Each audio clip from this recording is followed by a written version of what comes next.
Ons wonderlike Hemelse Vader, ons eer en ons aanbid U, dat U ons in U grote liefde raak gesien het, en U seun na hierdie sondige, vervloekte wêreld gestuur het, om ook 'n losprys te wees vir ons as sondaars. En die Bybel leer vir ons dit so baie duidelik, sodat elkeen wat in hom glo nie verlore mag gaan nie, maar die ewige lewe kan hê. Vader, baie dankie vir die Heilige Gees, wat op Pinksterdag uitgestort is, die Gees van wysheid en insig en kennis en verstand, en dat U Gees, o Vader, die woord geïnspireer het, waardeur ons U beter kan leer ken. Ons vra, Here, dat U ook vanmôre deur die lees van U woord, deur die oordenking daarvan ryklik verheerlik sal word, dat U ontvanklike harte sal vind waarop die saad van die woord kan val, en pleit ek, Here, dat die woord vrug sal dra in ons lewens, 30, 60, ja 100voudig tot U eer. Baie dankie vir U besondere teenwoordigheid vanmôre, wanneer U kinders saamkom. Dankie dat U 'n besondere belang by U kerk op aarde het. Baie dankie dat ons vanmôre hier is om eer te bring aan U, die heilige drie-enige God, Vader, Seun en Heilige Gees, en dat ons vanmôre een begeerte in ons harte het, en dit is dat U Vader, U Seun sal verhoog, sodat mense ook na hom getrek sal word.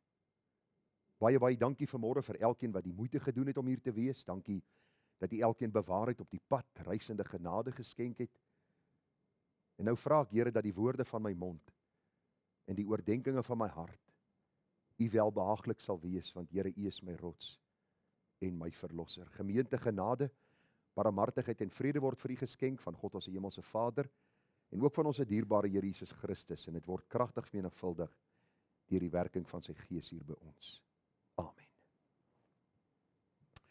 Nou vriende, ons gaan vanmôre kyk na 'n samevatting van die wet van die Here, soos ons dit vind daar in Matteus, die 22ste hoofstuk. Nou van tyd tot tyd hanteer ons 'n samevatting van die wet, juis om vir U te wys dat in die eerste plek die wet ons nie kan red nie, maar die wet het vir ons 'n baie duidelike aanduiding van hoe ons moet lewe as geredde mense. En U sal onthou dat ons al in die verlede 'n paar keer gepraat het oor hierdie bepaalde gedeelte.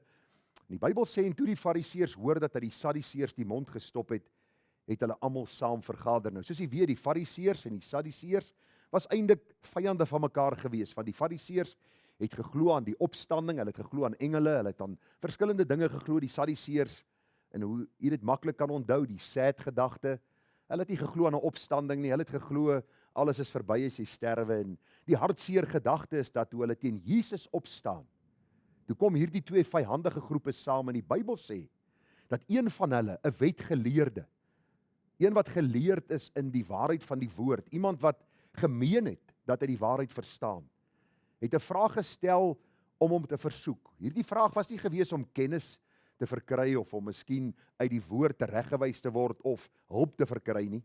Die Bybel sê het hom versoek en gesê: Meester, wat is die groot gebod in die wet? Watter een sal die uitlig van die 10? Hulle doel was om Jesus dan, sou hy een uitgelig het en sê, maar ag U die res gering, is die res vir U nie belangrik nie? Meester, wat is die groot gebod in die wet? Jesus antwoord hom: Jy moet die Here jou God lief hê met jou hele hart en met jou hele siel en met jou hele verstand. Vriende, liefde vir God is ononderhandelbaar. Ek bly op sy aarde. Ons is gaste hier vir 'n tyd. My en jou pa en ma het gelewe en hulle het gesterwe. Ons is vir 'n kort tyd op hierdie aarde, sê die Bybel. Daarom is die hoogste prioriteit om die Here ons God lief te hê met ons hele hart, met ons hele siel en met ons hele verstand. Die Bybel sê dis die eerste en groot gebod, en die tweede wat hiermee gelyk staan. Jy moet jou naaste lief hê soos jouself. Aan hierdie twee gebooie hang die hele wet en die profete. Jy sien, ons kan nie sê ons het God lief, maar ons het nie ons naaste lief nie. Dis moeiliker baie keer om jou naaste lief te hê, want jy kan jou naaste sien en hoor, en jy praat met hulle, en selfs jou vyande, sê die Bybel, moet ons lief hê. En vriende, dis onmoontlik as die Here ons deur sy Gees nie daartoe in staat stel nie. Mag ek hierdie groot waarheid raak sien, dat as ons die gebooie bekyk, is daar die gedagte om God lief te hê en ons naaste, en mag ek vir die Here vra om ons getrou te hou en ook gehoorsaam aan sy woord te laat leef. Ons gaan staande belydenis doen van ons algemene ongetwyfelde Christelike geloof, dan spreek elkeen in sy na hart saam met my die volgende woorde, dan sing ons spontaan van Gesang 245 vers 11. Kom ons staan.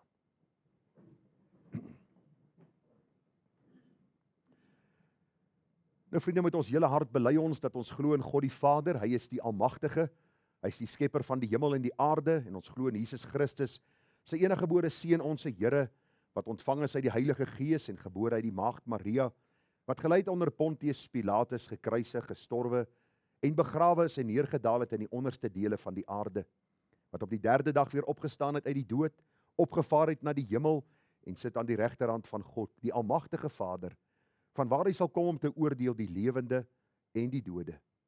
Ek glo in die Heilige Gees, ek glo aan 'n heilige algemene Christelike kerk, die gemeenskap van die heiliges, die vergifnis van sondes, die opstanding van die liggaam en 'n ewige lewe.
Nou vriende, ek gaan u nooi om die woord van die Here vanmôre saam met my oop te maak by Genesis die 25ste hoofstuk.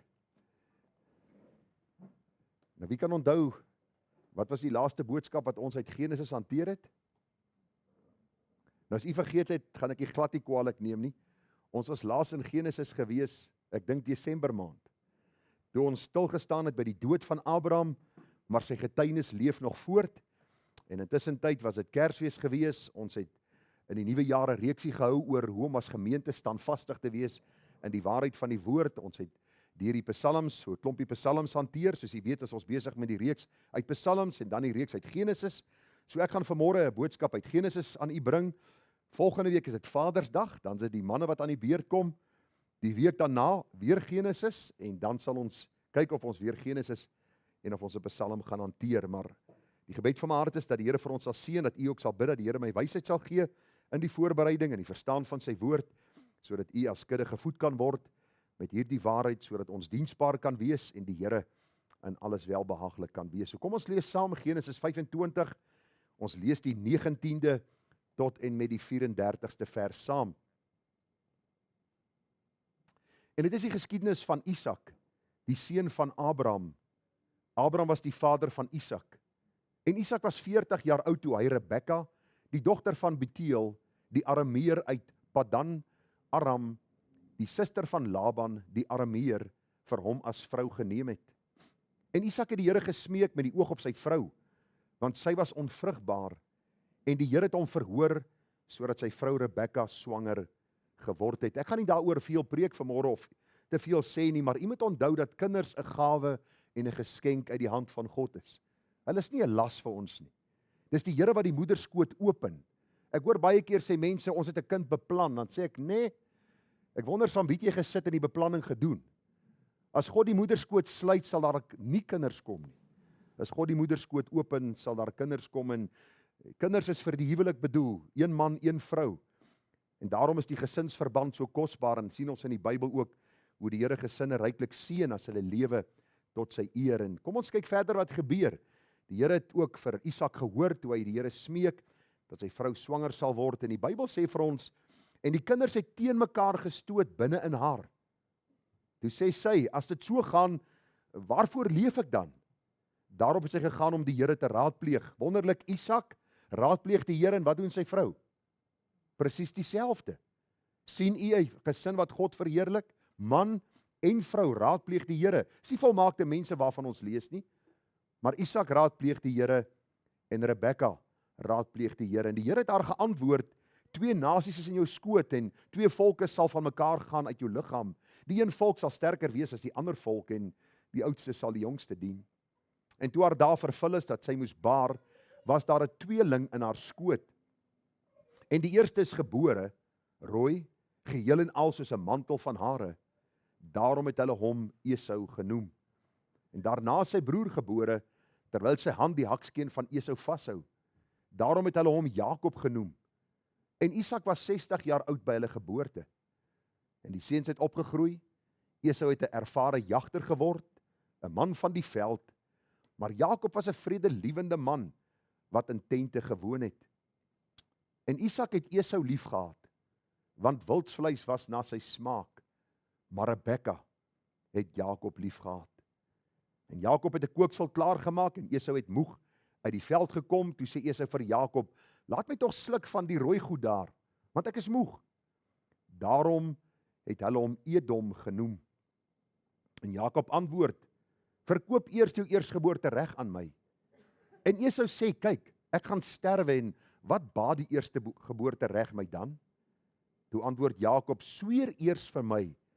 En hy het vir hom gesweer en sy eerstgeboorte reg aan Jakob verkoop. En Jakob het aan Esau brood en die kooksel lensies gegee. En hy het geëet en gedrink en opgestaan en weggegaan. So het Esau dan sy eerstgeboorte reg verag. Vriende, ons gaan net hierdie paar versies saam lees en daar is soveel waarhede in hierdie paar verse dat 'n mens eintlik 'n reeks binne 'n reeks kan bring. Maar ek vertrou dat die Here ons sal seën in die lees van sy woord, in die verstaan van sy woord en vriende, as daar enige vrae is u baie welkom om te vra. Ons gaan vanmôre 'n bietjie kyk na hierdie gedagte in Genesis 25:28.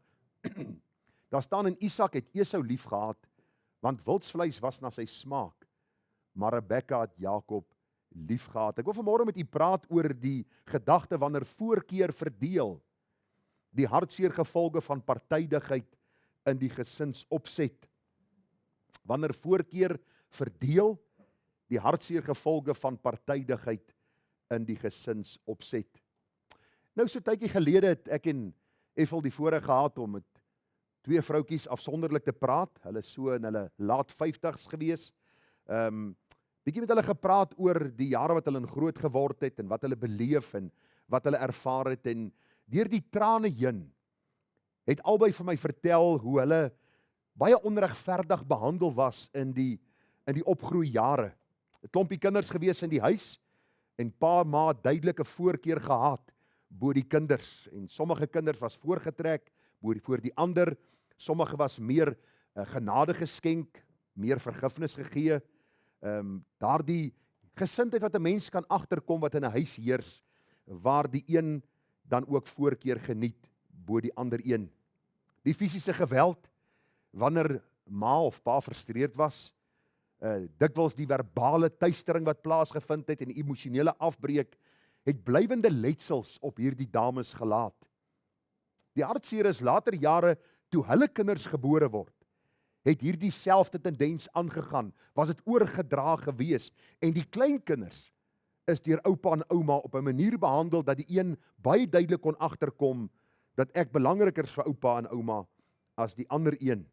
En vriende, dit het soveel hartseer in daardie gesinne gelaat, dat hulle tot vandag toe nog, in 'n groot mate verdeeld is as familie, en nie die liefde van Christus en die samehorigheid kan ervaar, wat die Here vir ons bedoel het in die gesinsopset, en dan later in die familieopset, en ook so as deel van 'n gemeenskap nie.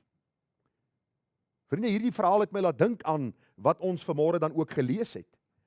U sien, as ons kyk na vanmôre se gedeelte, dan sien ons, dat hierdie 'n eeueoue probleem is, waar ouers die een kind voortrek, voor die ander ene, bo die ander een stel, die ander een belangriker ag as die ander kind, en ons vind dit in baie hartseer verhale oor en oor, en in hierdie geval sien ons baie duidelik, die Bybel leer vir ons, en Isak het Esau liefgehad. Die Bybel sê liefgehad. Dit was nie sommer net dat hy meer van hom gehou het nie. Jakob kon agterkom, maar luister, ek is nie my pa se gunsteling, of soos die Engelsman sê, sy favorite nie.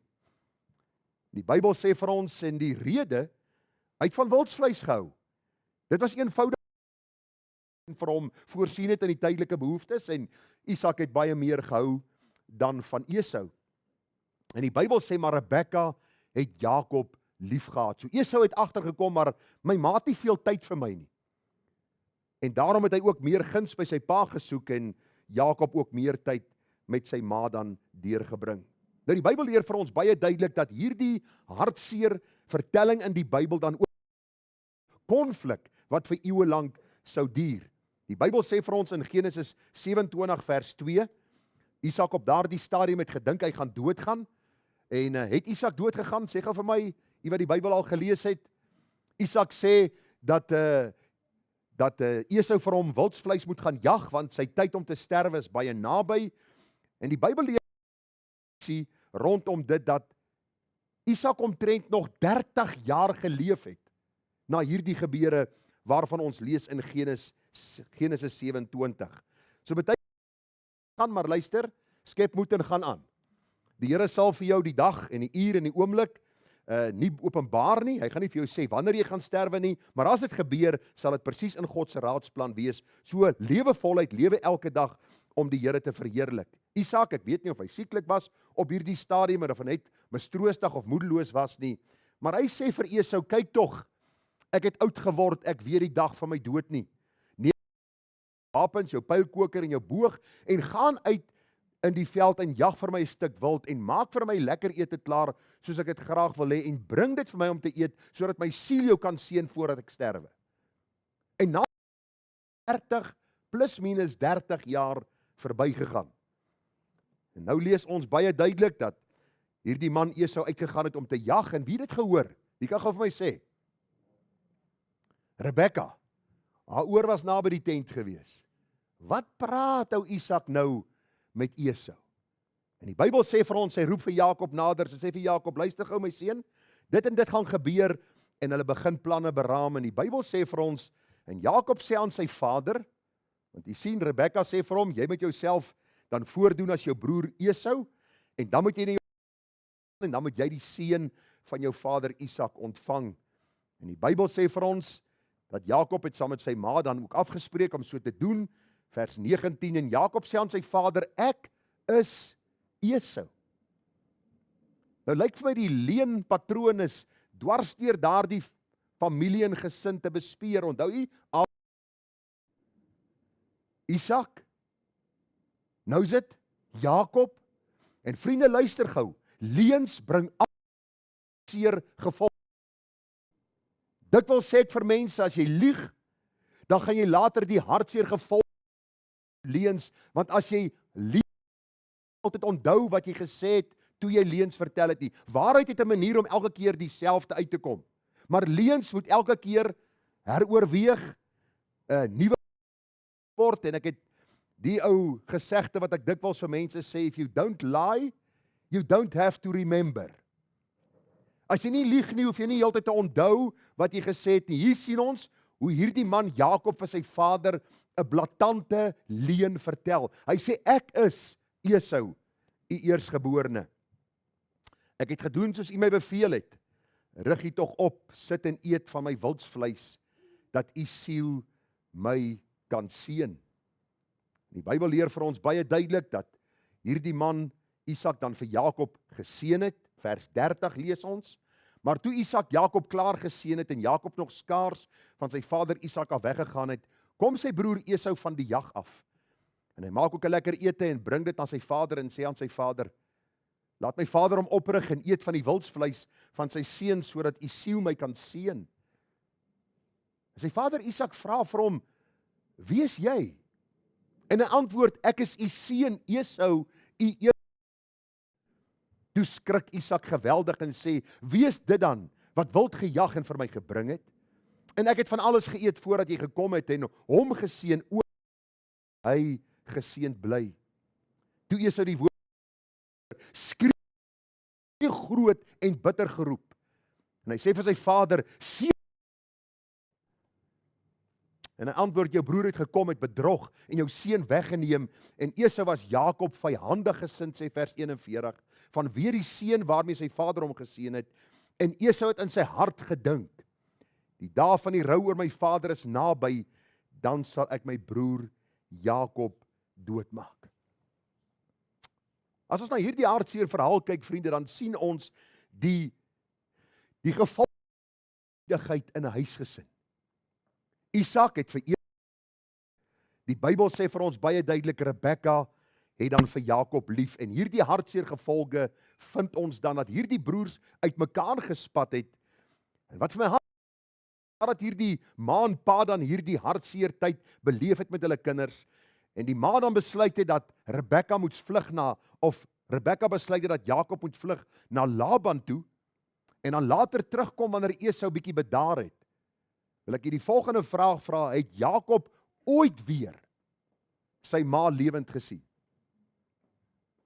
Die Bybel is baie duidelik daaroor, vriende, dat Jakob heel weer vir Rebekka lewend gesien het nie. U sien hulle vorm hierdie komplot en hulle steel hierdie eersgeboorte reg. In plaas van die Here het al reeds gesê toe Rebekka die swangerskap van die kinders, dat die oudste die jongste sal dien. Die Here werk het volgens die raad van sy wil. Hulle het nie nodig gehad om hulle hande van sonde aan God se ewige plan te slaan nie. En tog doen hulle dit met die hartseer gevolge dat hierdie man Jakob vlug na Laban, en Rebekka sal nooit weer haar gunsteling seun sien nie. Ons vind hier dieselfde hartseer verhaal in Genesis 37. Onthou u vir Josef?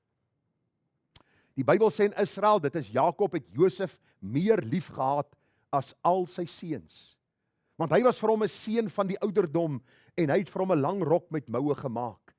Vers 4 sê, toe sy broers sien dat hulle vader hom meer as al sy broers lief het, het hulle hom gehaat en kon nie vriendelik met hom praat nie. Ek wil hê jy moet vanmôre die gedagte raak sien wat in hierdie boodskap dan vir ons deurgegee sal word, wat in huisgesinne plaasvind, en die blywende gevolg wat daar in gesinne en ook in familiekringe is. U sien hierdie man Jakob, die Bybel sê vir ons baie duidelik, hierdie man Jakob het gevlug, nooit weer sy ma gesien nie. In hierdie geval sien ons Josef word dan deur Israel hy's meer geliefd gewees, en hy, wat sê die Bybel vir ons? In hierdie man sy seun nie meer nie. Hy sien nie meer sy seun Josef nie, want sy broer in slawerny en vir baie jare en gebroke, omdat hy gereken het dat sy seun dood was. En vanmôre gedagte na u kom, vriende, hierdie verhaal wat ek u vertel het van hierdie twee dames met wie ons gesels het. Hierdie gedagte van Esau en Jakob, die gedagte. En ek wil vanmôre vir u vra, hoe lyk dit in u huis vanmôre? Hoe lyk dit u as familie, as gesin? Hoe lyk dit met u as pa en ma teenoor u kinders, oupa en ouma teenoor u kleinkinders? Beleef u dieselfde hartseer wat ons van gelees het?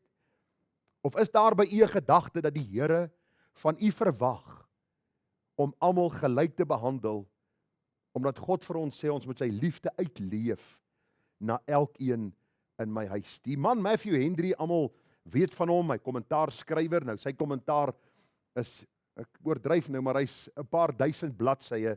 Hy het in 1709 al die volgende geskryf. Hy sê, and those must feel their affections most drawn over towards a godly child, yet they will not show partiality. Let their affections lead them to do what is just and equal to every child, or evils will arise. Die een kind teenoor 'n ander kind stel, is dit 'n resep vir hartseer? Is dit 'n resep, vriende, vir verdeeldheid? En hierdie geval in 'n huis. Daar praat oor hierdie gedagte vanuit hierdie gedeelte wat ons saam gelees het oor Esau en Jakob, om vir u te wys dat hierdie hartseer verhaal nog steeds afspeel in huisgesinne vandag, maar daar is 'n Bybelse oplossing daarvoor. Daar is 'n Bybelse mandaat wat die Here ons gegee het. En ons het nodig om vanmôre te sien hoe 'n gesin moet lyk, hoe ouers kinders moet behandel, en hoe dit ook 'n wonderlike, vir amper sê 'n verblydende effek sal hê op die gesin. So kom ons kyk na wat sê die Bybel vir ons, wat in huisgesinne moet gebeur. In plaas van om vir Boetie voor te trek, bo Sissie of Sissie bo Boetie, kom ons kyk wat sê die Bybel, wat leer die Here vir ons as ouers. Wat moet ons eerder doen, in plaas van om hierdie kinders voor te trek, of partydig te wees, of in daardie opsig te probeer om eerder te stel, wat moet ons eerder doen? Hoor wat sê die Bybel vir ons in Efesiërs 6 vers 4. En vaders, moenie julle kinders vertoore nie, maar voed en vermaning van die Here. Nou as Isak en Rebekka hierdie kinders wat hulle van die Here afgebid het, of het gemaak het, was daar baie en hartseer vir hierdie gesin en familie gewees. Nou as die Here vir ons sê vaders, dan sluit dit die moeders nie uit nie, want u sien, die Griekse woordjie vir vaders is die woordjie pater, en beteken vader or parent, of ouer dan, verwys na die manlike ouer, maar is ook somtyds gebruik om na beide ouers te verwys. Ons vind dit daar in Hebreërs 11:23, daar staan deur die geloof is Moses na sy geboorte, deur sy ouers, dieselfde Griekse woordjie pater, 3 maande lank weggesteek, omdat hulle gesien het dat die seentjie mooi was. So dieselfde Griekse woord word gebruik, vader, ouer gebruik, en ons moet die konteks dophou, want u sien, as ons lees in Efesiërs 6 vers 4, en vaders, dan kan ons sê pa en ma.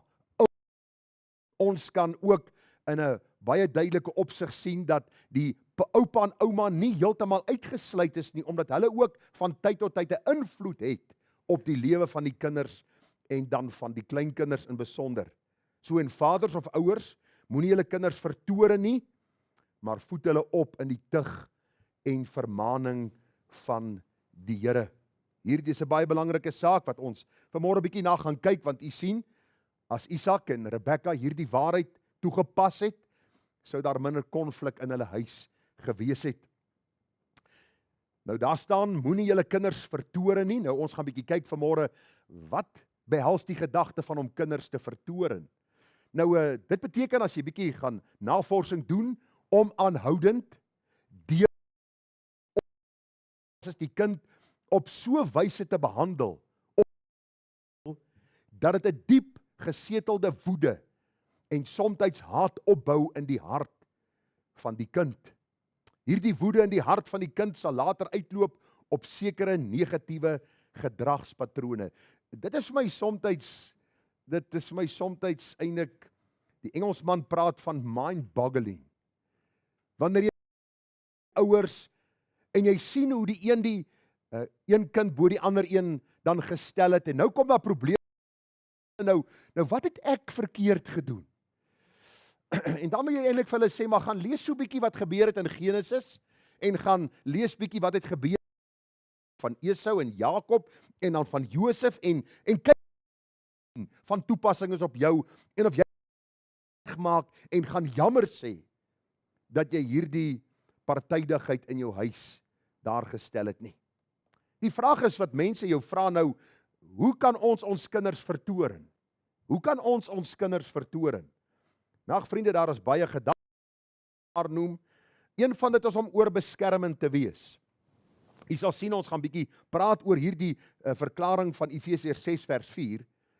Maar as ons kyk na die gedagte van vertoren, of dan die gedagte om hulle deur op 'n gereelde basis te benadeel of op 'n manier te behandel wat nie reg is nie, dan kyk ons na wat die praktyk ons leer en wat die woord vir ons leer, en ons sien om oorbeskermend te wees teenoor jou kind is een van die maniere waarop jy jou kind kan vertoren. Nou het jy al daardie advertensie gesien waar al die kinders buitekant speel en Boetie kom uit en hy het 'n missie op sy kop en hy het 'n trui aan en hy stap uit terwyl al die kinders buitekant speel, want wie het koud gekry? Maar van die kinders spot hom, wat maak nie, en hierdie kind loop van hom af, omdat ma koud kry. Daar is kwessie van, wanneer jy oorbeskermend wil wees, jy mag nie buite speel nie, jy mag nie boom klim nie, jy mag nie fietsry nie, jy mag nêrens heen gaan nie, en daarom vind ons vandag dat die meeste kinders groot word voor 'n televisie met 'n remote in die hand, en later staan die pens daar, want as heeltyd chippies eet en allerhande goedjies, want kind mag nie buitekant toe gaan nie, net of haar. Ek wonder, kinders van vandag moet sien hoe ons groot geword het. Ek dink hulle sal almal hartaanvalle beswyk. Want u sien, ons ouers het verstaan of ietsie verstaan van 'n kind is deur God as 'n gawe geskenk, en alhoewel ons hulle moet leer, moet ons nie oorbeskermd wees nie. Ons kan ons kinders nie in 'n glaskas sit en hulle daar groot maak en dink daar gaan nooit iets met hulle gebeur nie. Kinders is kinders en hulle moet groot gemaak word op 'n God verheerlikende manier, maar ook geleer word dat 'n kind is 'n kind. Moenie oorbeskermend wees teenoor jou kind nie. Volgende ding, moenie jou kind druk om te presteer nie. Jy weet mos hoe werk dit. Wanneer my kind by die huis kom en hy sê, pa, ek het tweede span rugby gekry. Dat is pateties. Hoekom is jy nie in die eerste span nie? Toe ek jonk was. En dan bly jy gewoonlik nou net by die mooi goed wat met jou gebeur het toe jy jonk was, en jy vertel nie vir hom in jou skool was daar 8 spanne en jy die tweede span gekry van die 8 nie. In sy skool is net 2 spanne en hy die tweede span gekry. Of die gedagte van, wanneer die kind by wiskunde, miskien met wiskunde sukkel en hy kry 60% toe ek jonk was, en toe ek op skool was, het ek 80 gekry. En jy sê nie 80 tot einde standaard 4 nie. Want in standaard 8 toe kon jy nie verstaan wat Pythagoras se stelling is nie. Maar jy vertel nie dit vir hom nie. Jy moet daar top in die klas wees, jy moet bo wees, jy moet eer. Jy sien, die probleem is, wanneer ons kind heeltyd afbreek, wanneer hy presteer, en ons sien op die einde van die dag wat hierdie kind bereik het, en ons gee hom geen krediet daarvoor nie. Dis 'n manier om jou kind te vertoren. Nog 'n manier hoe ons kinders kan vertoren, is deur te ontmoedig. Jou kind te ontmoedig. Om wanneer jou kind iets gedoen het, hierdie kind eintlik half te verneder. Om hierdie kind met woorde te verkleineer. Om onwelkom te laat voel in jou huis. Onwelkom te laat voel in jou huis. Dis dikwels dat kinders vir jou sê, maar my pa en my ma wil my eintlik nie hier hê nie. Hulle laat my baie duidelik verstaan, hoe gouer ek hierdie huis verlaat, hoe beter vir hulle. En ag vriende, as u dink dit is nie so nie, moet u gaan praat met mense. In die 28 jaar in die bediening het ek geweldig baie berading gedoen, en baie keer voel kinders absoluut ontuis. Ek dink, as ek die Bybel reg verstaan, het Esau en Jakob eintlik by tye ontuis laat voel. Hang dit af in wie se geselskap hulle was. Jy sien, die hele hartseer gedagte is, dit laat 'n kind hierdie hartseer beleef. Fisiese en verbale mishandeling kan ook 'n rede wees waarom kinders vertorend raak, en waarom kinders nie in die huis kan leef en God kan verheerlik nie. Ons kyk maar na die praktyk, ons kyk na wat gebeur. Die Here sê ons moenie een kind bo die ander stel nie, en nou kom die Nuwe Testament en hy sê moenie die kinders vertoren nie. En hoe kan ons dit doen? Deur fisiese of verbale mishandeling. Ek hoor baie keer van ouers wat hulle kinders fisies aanrand. Toe ek daar in een van die plattelandse gemeentes was, sê die oom vir my hoe sy pa hom met 'n elektriese koord geslaan het. Dat die kind omtrent nie kan opstaan nie, en ek sê vir hom, jou pa was 'n sadis gewees, man. Dis nie 'n pa wat dit doen nie. 'n Pa wat sy kind met die vuis slaan en skop op die grond as hy daar lê, is nie 'n pa nie. Dis 'n sadis wat dit doen. En dikwels raak ons kinders so, en as jy oud raak, slaan jou kind. En jy vra, hoe kind groot gemaak het. Hoe kan ons kinders vertoren? Wanneer ons kan kies, wanneer daar 3 of 4 kinders in die huis is, ons was 6 gewees, 'n hele half dosyn. Op 'n stadium het ek gewonder waarom my ma so kwaai was, en later jare het ek myself gedink, hoekom was sy nie kwaaier nie?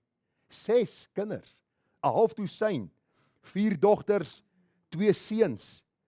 En ag vriende, hoe dikwels wanneer 'n mens klomp kinders in die huis het, kan jy baie maklik 'n blue-eye boy of 'n blue-eye girl hê.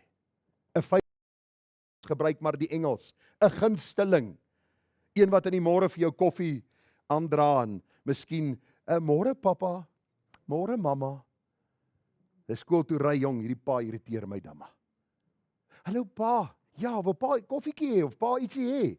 U sien hierdie goed gebeur in huise, glo my, hierdie goed hoor 'n mens al hoe meer van en die oomblik wanneer ons kan kies en een kind bo ander een stel en alles die ander geweldig en doen wat jy vir hom sê, kan jy nog steeds nie kant kies in 'n gesin nie. Jy kan nie partydig wees nie. Jy kan nie die een voortrek bo die ander een nie. Ek onthou in my eie huis en ek gebruik dit maar as 'n praktiese voorbeeld, juis omdat ek hierdie goed oor en oor in my bediening gesien het. Toe Regard, nou hy was bietjie voor op die wa. Hy was al 21 toe hy getroud. Hy het sy pa se voorbeeld baie goed nagevolg. Maar toe hy die dag verloof,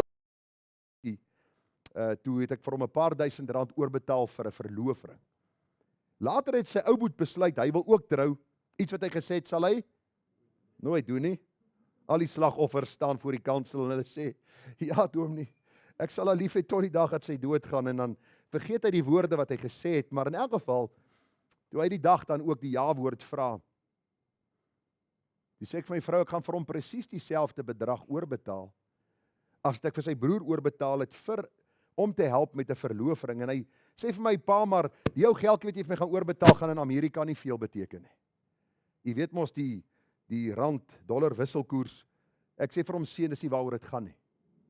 Dit gaan oor regverdigheid, en dit gaan oor, ek stel nie die een bo die ander nie, want 'n mens het 'n gedagte, 'n mens dink by jouself, my pa het vir my broer soveel gegee vir 'n verloofring, vir my gee hy niks. Die beginsel wat ek vir u wil deur, daar in die bediening het ek so baie toepas in my eie bediening, in my eie lewe, in my eie Here eer daarvoor, want die oomblik as jy een kind bo die ander een stel, is daar verdeeldheid in die huisgesin. En wat vir my so lekker was, die afgelope tyd toe ons op vakansie was, nou ek weet u dit nie so wonderlik gevind dat ek nie hier was nie. Ek het dit klaar gehoor, moenie worry nie, daar's klaar geskinder by my. Maar ek moet vir u sê, die tyd toe die 3 broers by mekaar was. Die een is 33, 31 en 17. Die liefde, saam speel, saam kuier, saam lag, saam gesels, saam gaan loop op die strand. Dit was vir my wonderlik om te sien, ek dank die Here. En ek sê, Here, dis niks wat ek gedoen het nie. Maar dankie dat dinge wat ons in plek kon stel, vir die kinders kon wys dat een nie belangriker is as die ander een nie. Dieselfde met die skoondogters nou. Ons kan nie een skoondogter bo die ander een stel nie. Waarom nie? Dis 'n resep vir 'n ramp. Ons het nodig te wys. Ons het nodig in ons lewens te wys. Ons het nodig om met ons 2 kleinkinders te doen.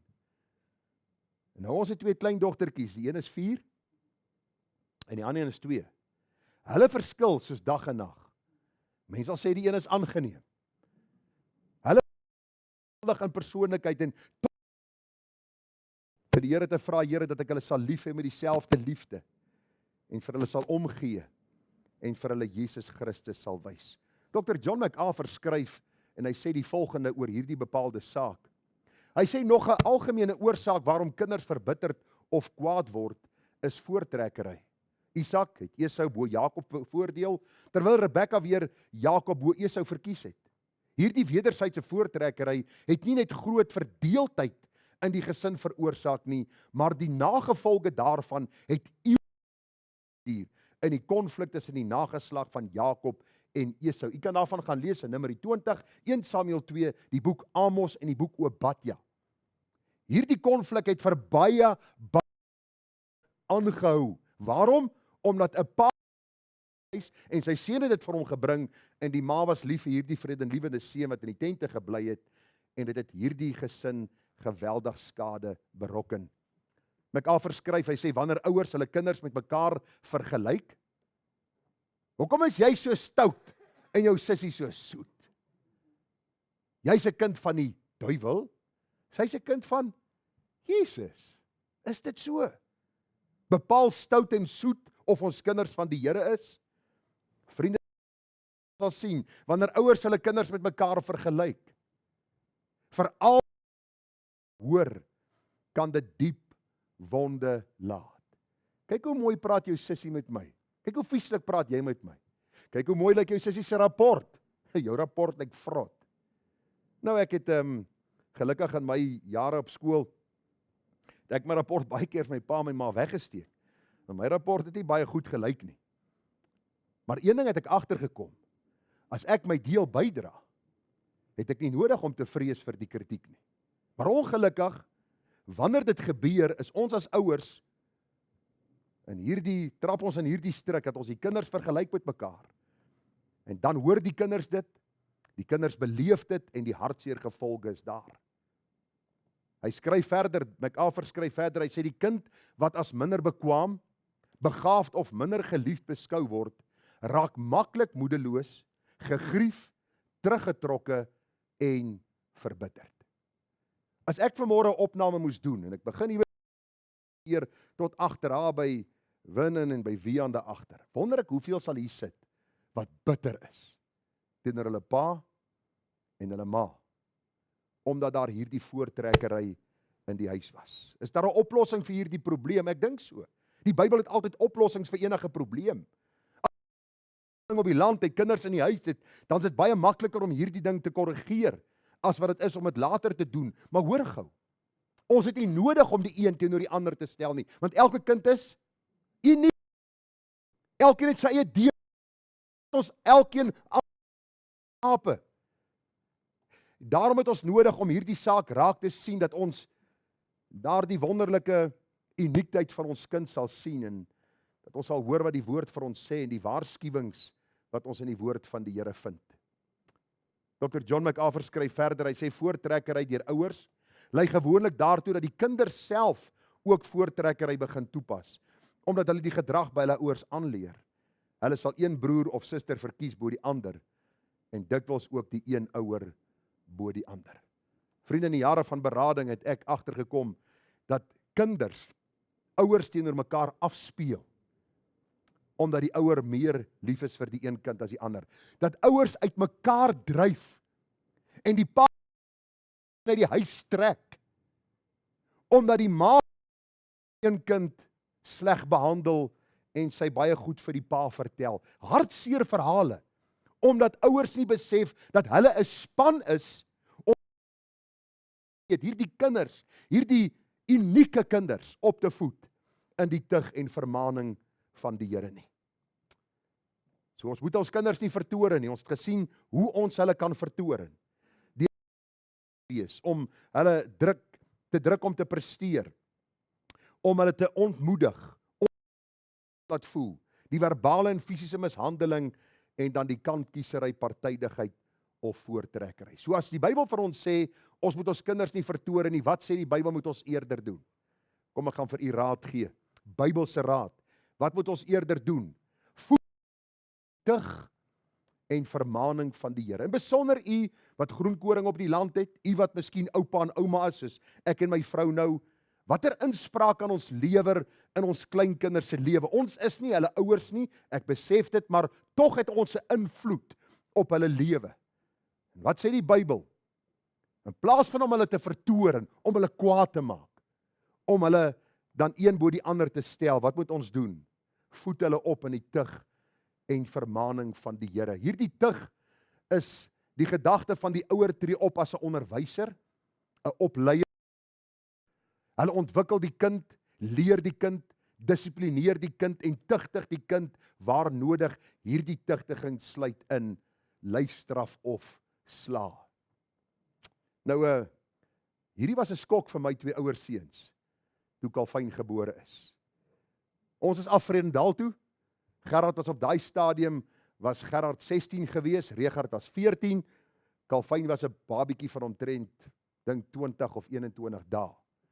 Af Vredendal toe, die beroep daaraan vaar, ons kom daar aan, pak uit nou, u wat die Weskaap ken, winderag, dit is warm, maar ons is daar vir 'n paar weke of 'n paar maande gewees, sê eerder so, en eendag is Calvin, hy het net so begin kruiploop, heel opstroppel is oor 'n bepaalde saak, en ek vat hom so en ek skep hom so my arm, en u weet mos nou dan, sit daai gebakte broodjie mos hierso.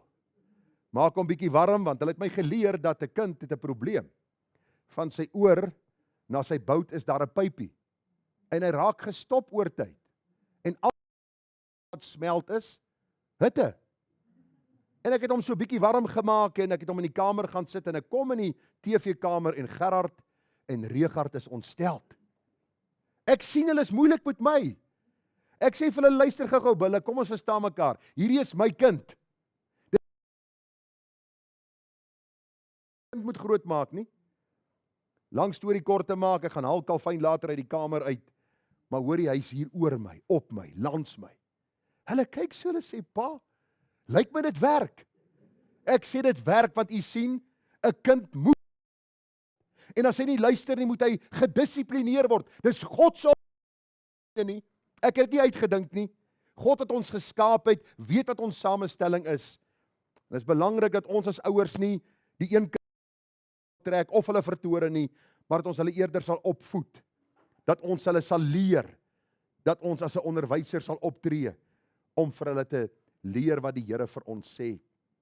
Hierdie vermaaning, die Griekse gedagte, ouers waarsku die kind as verkeerde gedrag bespeer word. Die Engels sê calling attention to of wys tereg of dan ook straf predikasie. So met ander woorde, hierdie dui op 'n sistematiese lering en opbouing van die kind in dit wat reg is. Hoeveel maal het julle as ouers al gesê vir die hoe dit sê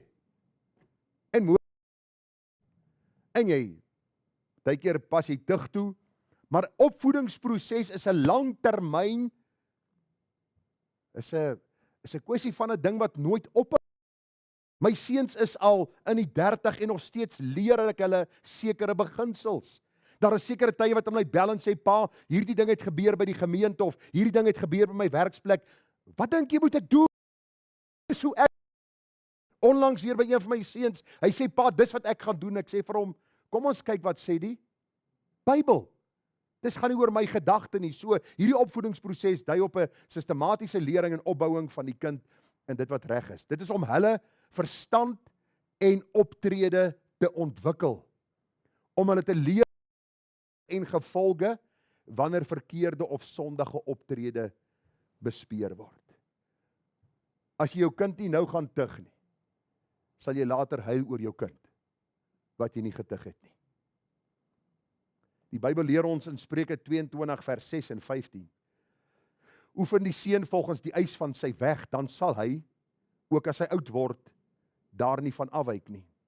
As die sotheid vassit in die hart van die seun, die tugroede, sal dit daaruit verwyder. Net so ietsie wat ek vir u wil sê en wat ek by u wil pleit is dat u nooit u kind sal slaan uit frustrasie nie.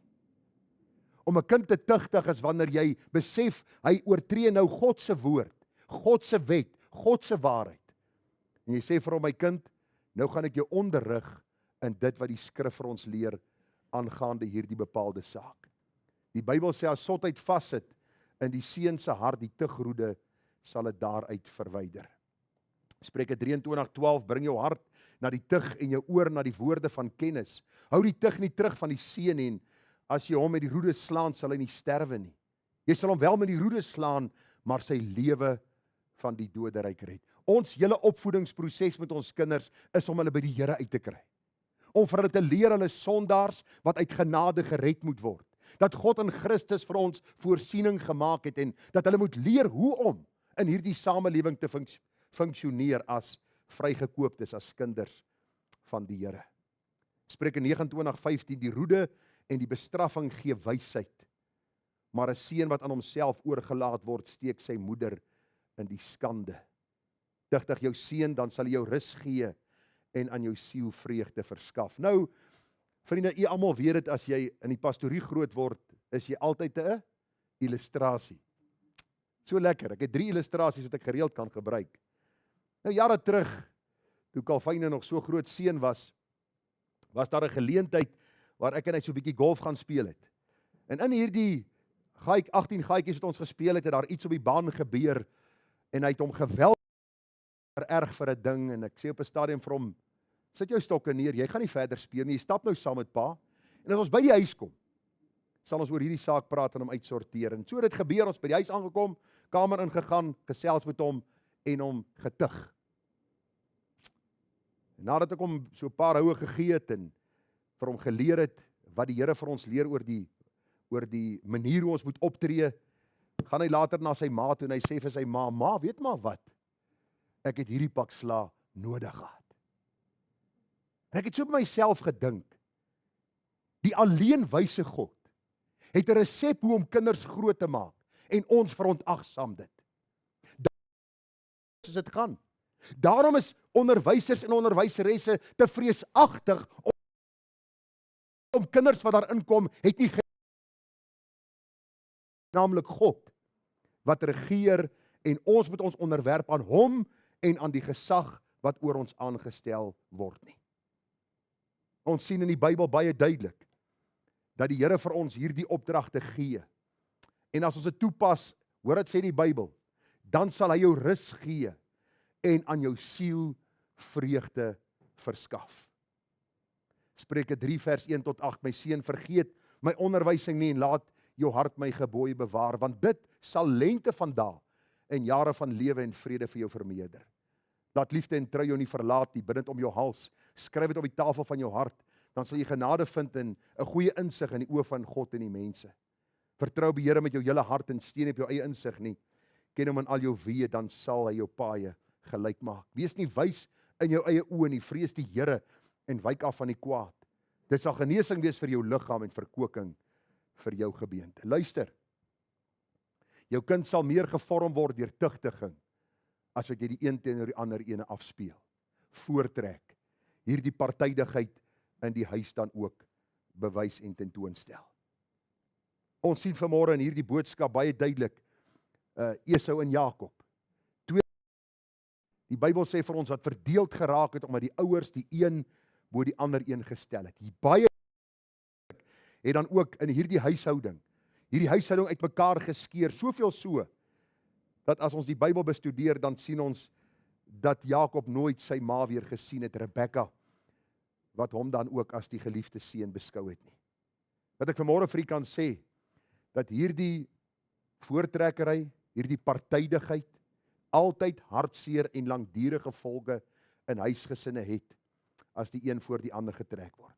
Ons het ook gesien dat hierdie neiging sal deurvloei na die kinders en 'n bose kringloop veroorsaak. So in plaas van om die een bo die ander een te stel, wat moet ons doen? Die Bybel sê eenvoudig, ouers, moenie julle kinders vertore nie, maar voed hulle op in die tug en vermaaning van die Here. Ek sluit af met hierdie woorde. Dit is ons as ouers se goddelike voorreg, maar ook verantwoordelikheid om ons kinders groot te maak, volgens die waarheid van God se woord. Mag die Here ons getrou vind en ons in staat stel om sy wil te doen en sy woord te gehoorsaam. En ek sluit af met 'n verhaal in my eie lewe. Baie jare gelede, seker nou so 10, 12 jaar gelede, is ek by 'n konferensie en 'n predikant preek basies oor min of meer dieselfde wat ek vanmôre gepreek het. En terwyl hy die woord so oopmaak, begin ek agterkom dat ek nie altyd reg opgetree het met my oudste seun nie. Nou as jy pa word op 23, jy's 'n polisieman, dan dink jy het alles in jou arsenaal om hierdie kind groot te maak. En ek onthou daai spesifieke dag, terwyl die predikant preek, en die Heilige Gees my oortuig ook van my sonde in hierdie opvoedingsproses, het ek na die kar gegaan en ek my seun gebel op die selfoon. Ek sê vir hom, seun, pa wil net vanmôre vir jou sê, ek is jammer. Ek is jammer dat ek gefaal het in my opvoedingsproses met jou. Jy's nie 'n volmaakte kind gewees nie, net soos ek nie 'n volmaakte pa is nie, maar God het my oortuig van my aandeel en my sonde in hierdie opvoedingsproses. En daar, vriende, kon ek met hom versoen het. Daar kon ek my hart voor hom uitgestort het, hom vergifnis gevra het. Ons het nou vir 3 weke gekuier daar in die Kaap en watter heerlike tyd het ons gehad, want u sien waar God regeer, is daar vrede, is daar vreugde. En waar die mense wil afgedwing word, en waar ons eie gang wil gaan en ons eie rigting wil inslaan, is daar hartseer gevolge. As jy vanmôre 'n gunsteling in jou huis het, wil ek jou vra, bely dit. Laat staan dit, sodat jy en jou gesin barmhartigheid kan verkry. Mag die Here ons genade gee om uit hierdie hartseer verhaal van Jakob en Esau, van Josef, te leer, dat die Here vir ons 'n Bybelse oplossing het. En mag ons dit volg en navolg tot eer van sy naam. Kom ons bid saam. Vader, baie dankie dat ons vanmôre uit u woord kon sien dat u 'n baie duidelike voorskrif het wat ons moet navolg. Ons vra u vergewe ons die kere waar ons u woord in die wind slaan en maar ons eie rigting en koers inslaan en hier op 'n manier optree wat u nie altyd welgevallig is nie. Daar is kinders in die huis wat meer gehoorsaam is as die ander, meer begaafd, meer bekwaam. Maar help vir ons, Here, om nie partydig te wees en die een voor die ander een te stel nie. Maar dat ons die liefde van die Here aan elkeen individueel sal openbaar deur ons lewe, deur ons optrede. Dat ons vir elkeen gelyk sal gee. Dat ons tyd aan elkeen sal afstaan. Dat ons die gesindheid van ons Here Jesus sal openbaar. Vader, as ons kyk na ons Here Jesus op aarde, hy het 12 disippels gehad en elkeen het 'n verskillende sienswyse, persoonlikheid, temperament gehad en tog sien ons u liefde teenoor hulle. Here, u lankmoedigheid met hulle, u verdraagsaamheid teenoor hulle. Mag ons in dieselfde opsig teenoor ons kinders wees, ons kleinkinders. En mag ons Vader u verheerlik en mag ons kinders vir ons 'n vreugde en 'n seën wees, omdat ons hulle opvoed in die tug, in die vrees en die vermaaning van ons Here. Vader, ons bid dit met danksegging